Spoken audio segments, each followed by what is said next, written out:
बस्तर के माटी महके रे साथी, जंगल गाए सुर झंकार। महुआ के महक सल्फी के रस्मा, बस थे जीवन के त्योहार।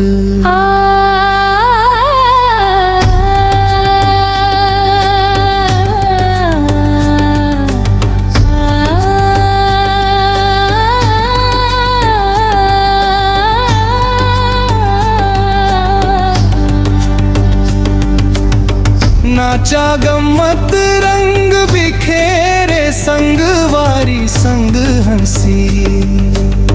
धरती माया के कोरामा,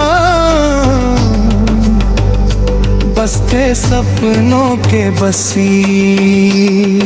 ओ बस्तर माया तोर माई राला, हरियर डोंगर नदिया के पाला। जन जन के दिल मां बस गे हंस, मोर बस्तर मोर उजियाला।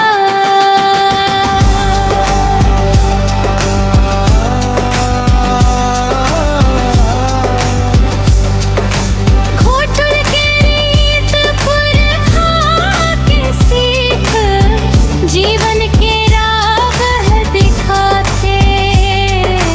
बांसुरी के मीठा तान माहर दिल झूम झूम जाते।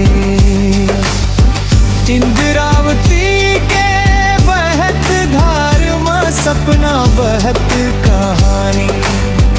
कांगेर घाटी के छांव तले, बसते दुनिया सुहानी। ओ माया बस्तर के मां बस गे रे, ओ माया बस्तर के जान बन गे रे। मुरिया माड़िया संगवारी संग, नाचा झूमे रात। ढोल मांदर के गूंज मां, धरती कहे हर बात। जंगल पानी जमीन हमर, इही हवई पहचान।